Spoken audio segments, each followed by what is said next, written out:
Уул нь би үг хэлэхгүй гэж бодсон. Хуулийн төслийг ер нь бол дэмжиж байгаа.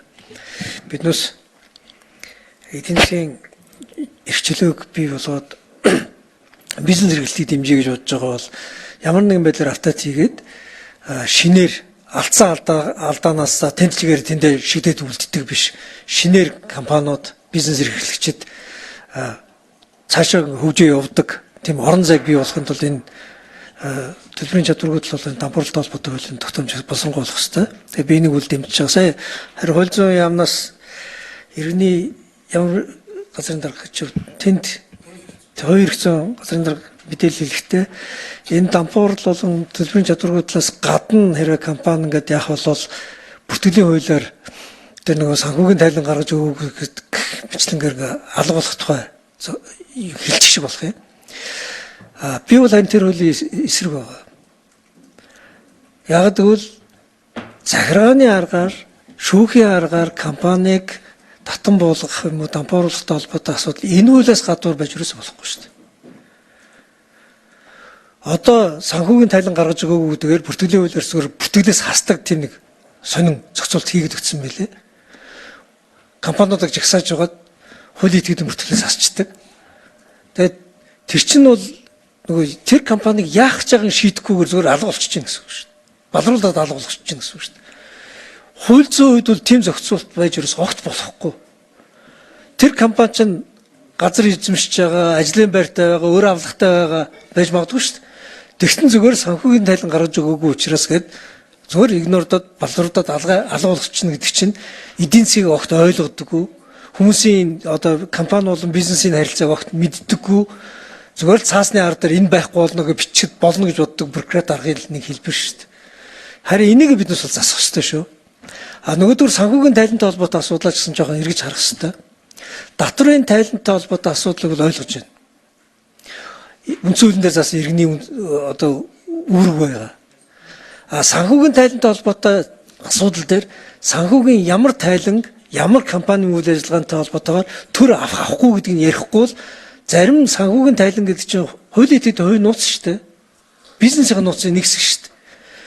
Тэн дээр нь төр аавна өгөхгүй бүр чамайг байхгүй болгоно гэдэг ийм сонин философи. Энд чинь түрүүний биднээс шүмжилж яриад байгаа манай дампуурлын тухай хууль чинь компанийг алга болгоход зориулсан тийм философитой бичигдсэн хууль гэж яриад байгаа мөртлөө ард нь байгаа эдийн засгийн ийм алуур хийж байгаа хуулиудыг бас эргэж харахгүй бол хууль зүйн яам бүртгэлийн тухай хуулийн дээр их сонин зохицуулт оруулаад тавьчихсан. Санхүүгийн тайлан компаниас нэхэж авчиж байгаа бол төртөө харилцаанд орж байгаа компаниудаас л нэхэж авна шүү дээ. Тэгснээс яг татврын тайлантайгаа адилхан бүх компаниас санхүүгийн тайлан авах хэрэгтэй гэж бодоод нэхэд явах юм бол төрд энэ мэдээлэл өгөхийг хүсэхгүй байгаа. Төртөө тэгтээ тусгай зөвшөөрлөөр юм уу, тендерээр юм уу ямар нэгмээр холбогдохгүй байгаа компаниудын хувьд бол энэ бол бизнесийн эрхчлөөний хэсэг, бизнесийн нууцын нэг хэсэг шүү дээ.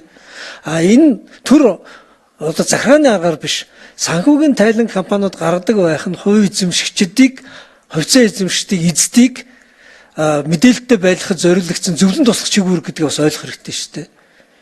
Энэ компаниг алга болгодог захиргааны бие хариуцлагын механизм ерөөсөө биш гэдгийг бас ойлгох хэрэгтэй.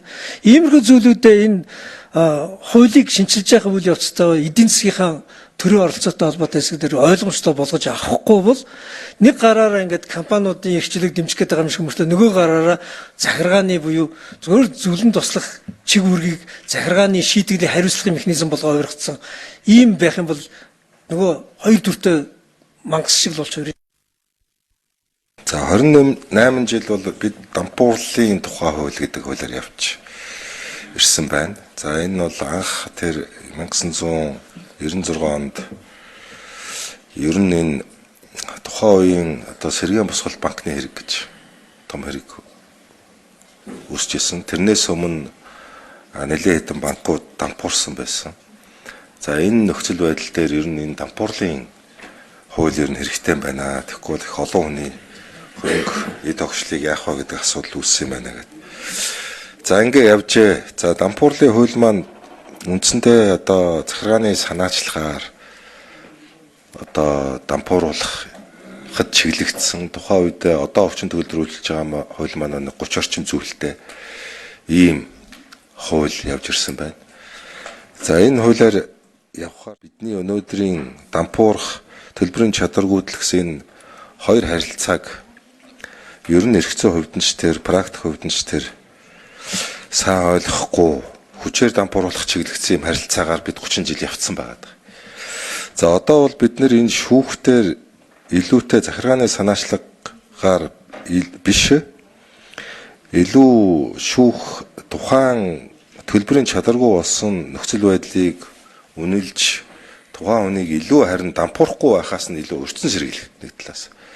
Нөгөө талаасаа тэр хөрөнгийн дутагдалд орсон асуудлаас нь хурдан гаргаж буцааж амьлуулах тэр чиглэлд нь илүү чиглэсэн олон улсын сайн туршлагыг процессжуулж ингэж оруулж ирсэн байгаа. За ингэ оруулаад ирэхээр таны асууж байгаа асуулт яг хөндөгдөн. Өөрөөр хэлбэл энэ хувь хүний төлбөрийн чадваргууд руу асуудлыг яах юм бэ? Иргэд хоорондоо зээл барьцаа арилжаа хийгдээд төлбөрийн чадваргүй болцсон төлөхгүй байгаа.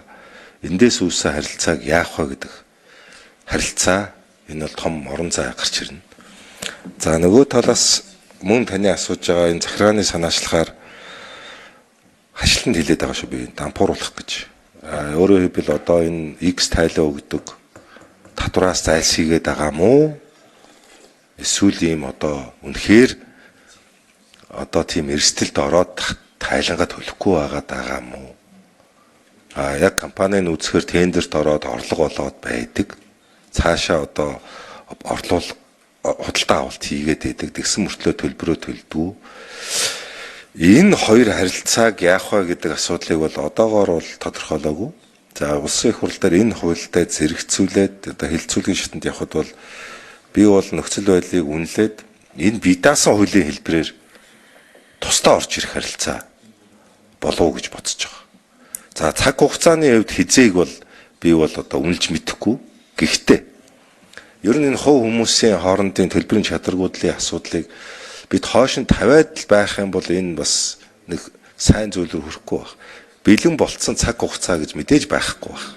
Бэлэн яг энэ тохиромжтой цаг хугацаа гэж байхгүй байх. Би бол цаг хугацааны хувьд бол одоо нөхцөл байдал би бүрдсэж байгаа баха.